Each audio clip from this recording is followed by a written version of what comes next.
Hello students, कैसे हो आप। तो कल हमने आपको बताया कि किस प्रकार जो भारतीय जो कारीगर थे या जो बुनकर थे वो जो है बेरोज़गार हो गए थे। इसका कारण ये था कि जो इंग्लैंड से यूरोप से जो बाहर से जो माल आ रहा था उस माल की वजह से जो भारतीय कारीगरों का जो कपड़ा था वो बिक नहीं पा रहा था, या हम कह सकते हैं कि वो जो है उस प्रतिस्पर्धा जो हो रही थी उस प्रतिस्पर्धा में या होड़ में भारतीय कपड़ा काफ़ी महंगा बैठता था, और जो लोग हैं ब्रिटिश कपड़ा या जो विदेशों से कपड़ा आता था वो सस्ता होता था, लोग उसे खरीदना पसंद करते थे। तो आज का टॉपिक है सूती कपड़ा मिलों का उदय। सूती कपड़ों को जो मिल है, जो कारखाने हैं, उनका उदय कैसे हुआ। भारत में सूती मिल, कपड़ा मिल सबसे पहले 1854 में मुंबई में स्थापित की गई। ये कह रहा है भारत में सूती जो मिल है सबसे पहले मुंबई में स्थापित की गई 1854 में। बेटा ये इम्पोर्टेंट है, ये आगे कक्षाओं में भी क्वेश्चन आपको आता है पेपरों में। अब भारत में सबसे पहले जो सूती जो मिल है, सूती कपड़े की मिल कहाँ पर स्थापित की गई, तो बम्बई, ये पुराना नाम है, और जो नया नाम क्या है, मुंबई। ठीक है, महाराष्ट्र की राजधानी। यहाँ कताई मिल थी। 19वीं सदी की शुरुआत से ही भारत से इंग्लैंड और चीन को होने वाले कच्चे कपास के निर्यात के लिए मुंबई एक महत्वपूर्ण बंदरगाह बन चुका था। बम्बई पश्चिमी भारत की काली मिट्टी वाली विशाल पट्टी से काफ़ी निकट था। ये कह रहा है बम्बई जो उस समय जो राज्य था या जो बंदरगाह था, जो शहर था, यह जहाँ पर कपास पैदा होते थे, जहाँ कपास पैदा की जाती थी, काली मिट्टी। बेटा जो काली मिट्टी होती है उसमें कपास की जो खेती बहुत अच्छी होती है। तो आसपास में, मुंबई के आसपास बहुत अधिक मात्रा में कपास पैदा हो, जैसे गुजरात है, या आपका महाराष्ट्र हो गया, राजस्थान हो गया, मध्य प्रदेश हो गया, तो इनके निकट स्थित था जहाँ कपास की खेती की जाती थी। जबकि वहाँ सूती कपड़ा मिलों की स्थापना हुई तो उन्हें आसानी से कच्चा माल मिलने लगा। क्या है, जब मुंबई में सूती मिल की जब स्थापना हुई तो कच्चा माल कपास के रूप में उन्हें कच्चा माल आसानी से मिलने लगा। अब आगे कह रहा है, सन 19वीं सदी आते आते मुंबई में 84 कपड़े मिलें चालू हो चुकी थी। उनमें से बहुत सारी मिलें किन लोगों ने लगाई थी। ये कह रहा है बहुत सारी जो मिलें थी पारसी, गुजराती और व्यवसायियों ने खोली थी, जो चीन के साथ व्यापार के जरिए काफ़ी पैसा कमा चुके थे। इस दौरान दूसरे शहरों में भी कई कारखाने या फैक्ट्रियां खोली गई। अहमदाबाद जो गुजरात में है, भारत का मैनचेस्टर कहा जाता है वर्तमान में।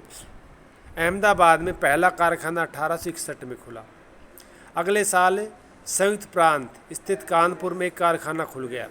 सूती कपड़ों की बढ़ती संख्या के कारण मजदूरों की मांग भी बढ़ने लगी। हजारों गरीब काश्तकार जो हाथों से पहले कपड़ा बनाते थे, दस्तकार, खेतीहर कामगार, कारखानों में काम करने के लिए शहरों की ओर जाने लगे। कह रहा है जब भारत में सैकड़ों संख्या में जब सूती मिलें खुली तो बहुत से जो गांव में जो लोग दस्तकार जो लोग थे, खेतीहर मजदूर थे, हैं, तो ये जो लोग हैं मिलों में काम करने के लिए शहरों की ओर जाने लगे। प्रारंभिक कुछ दशकों के दौरान, ये कह रहा है शुरुआत में दशकों में भारतीय कपड़ा कारखानों को बहुत सारी समस्याओं से जूझना पड़ा।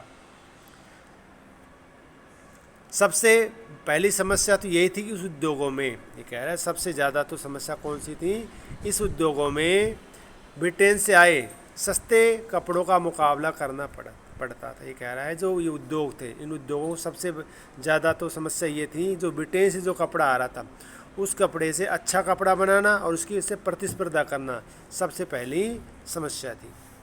आगे कह रहा है ये, ज़्यादातर देशों में सरकारें आयातित वस्तुओं पर सीमा शुल्क लगाकर अपने देश में औद्योगिकरण को बढ़ावा देती थी। ये कह रहे ज़्यादातर देशों में आमतौर पर क्या होता है, अगर जो सरकारें होती हैं जो बाहर से जो माल आता है उस पर क्या लगा देती हैं, यानी शुल्क लगा देती हैं, आयातित शुल्क लगा देती है। ऐसे में वो जो है माल महंगा हो जाता है।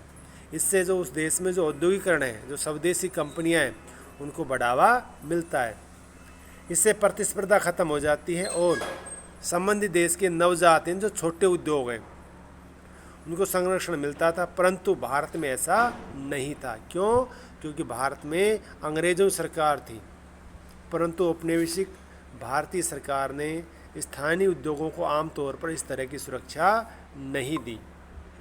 भारत में औद्योगिक सूती वस्त्र उत्पादन की पहली बड़ी लहर प्रथम विश्व युद्ध के समय दिखाई दी। प्रथम विश्व युद्ध यानी 1914 से 1918, जो पहला विश्व युद्ध लड़ा गया बेटा, उसकी जो तारीख थी, समय था 14 से 18 के बीच में लड़ा गया। इसमें मित्र राष्ट्रों की विजय हुई और ध्रुवीय राष्ट्रों की हार हुई। जबकि ब्रिटेन से आने वाले कपड़े की मात्रा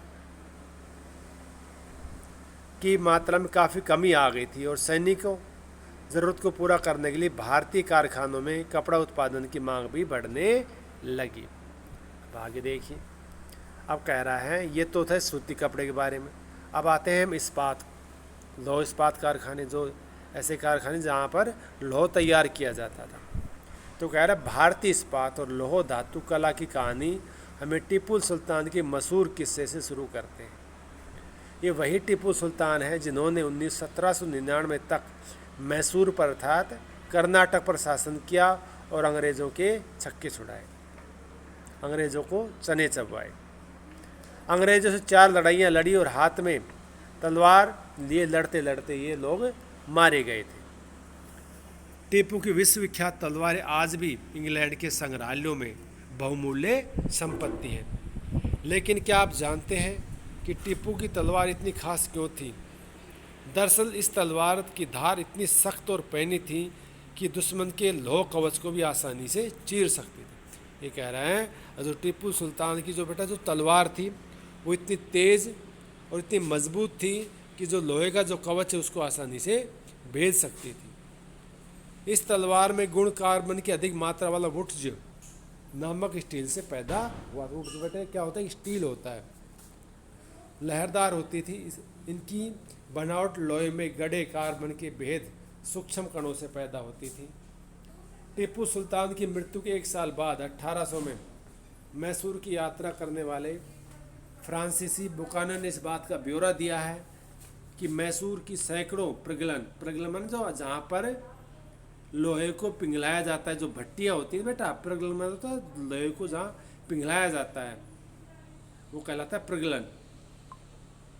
भट्टियों में वुड स्टील किस तरह बनाया जाता था? इन भट्टियों में लोहे को काठ कोयले के साथ मिलाकर, ये जो लकड़ी का जो कोयला होता है, काठ कोयला यानी लकड़ी का कोयले के साथ मिलाकर मिट्टी की छोटी छोटी हांडियों में रख दिया जाता था। तापमान के जटिल उतार चढ़ाव को नियंत्रित करते हुए प्रगलक इस्तेमाल, यानी प्रगलक में जो पिघलाने वाले जो इस्पात की सिल्लियाँ तैयार कर लेते थे, जिससे न केवल भारत बल्कि पश्चिमी और मध्य एशिया में भी तलवार बनाने के लिए इस स्टील का या लोहे का प्रयोग किया जाता था। वुड्ज असल में कन्नड़ शब्द उक्कू, तेलुगु या हुक्कू या तमिल में मलयालम शब्द उक्कू यानी स्टील का बिगड़ा हुआ अंग्रेजी रूप है। भारतीय वुड्ज स्टील ने यूरोपीय वैज्ञानिकों को काफ़ी आकर्षित किया। यानी कह रहे तो भारतीय जो स्टील था, लोहा था, उस लोहे ने जो यूरोपीय जो लोग थे, जो वैज्ञानिक थे, उनको काफ़ी आकर्षित किया, क्योंकि उस समय भारत में जो तलवारें होती थी बहुत ही अच्छी तलवारें मानी जाती थी। विश्वविख्यात वैज्ञानिक और बिजली और विद्युत चुंबकत्व का आविष्कार करने वाले माइकल फैराडे ने भारतीय वुड स्टील की विशेषता को 4 साल 1818 से लेकर 1822 तक अध्ययन किया, परंतु दक्षिण भारत में इतनी प्रसिद्ध वुड स्टील निर्माण की प्रक्रिया 19वीं सदी के मध्य आते आते ये जो प्रक्रिया है, ये जो तकनीक है, पूरी तरह लुप्त हो चुकी थी। क्या बता सकते हैं ऐसा क्या हुआ होगा? भारत पर अंग्रेजी की जीत के साथ ही यहाँ तलवार और हथियार उद्योग जो है समाप्त हो गए। कह रहा है जैसे ही अंग्रेज़ों का भारत पर शासन आया, यहाँ पर भारत में तलवारें और हथियार उद्योग समाप्त हो गए। क्यों? क्योंकि बेटा जो तलवारें हथियार जो उद्योग है पहले राजाओं को काम आती थी, अब अंग्रेज़ जो आए थे वो अपने साथ लेकर, यूरोप से अपने साथ लेकर हथियार आते थे, अर्थात उन्हें भारतीय हथियारों में कोई दिलचस्पी नहीं थी और धीरे धीरे जब बेटा तोप या अन्य हथियारों का आविष्कार होने के साथ साथ जो तलवार की जो मांग है वो घटती जा रही थी, तलवार का महत्व तो कम होता जा रहा था। और भारतीय कारीगर द्वारा बनाए गए लोहे और इस्पात का स्थान इंग्लैंड से आए लोहे और इस्पात ने ले लिया था। तो ये तो हमने आपको बताया किस प्रकार जो भारतीय जो स्टील था, लोहा था, पूरे विश्व में उसकी मांग थी और धीरे धीरे भारतीय स्टील या लोहे का भी धीरे धीरे किस प्रकार से जो उद्योग है उसके बंद हुए, इसके बारे में हम कल चर्चा करेंगे। आज के लिए बेटा इतना ही, और जो आपको पढ़ाया जाता है उसको घर पर देखें। धन्यवाद।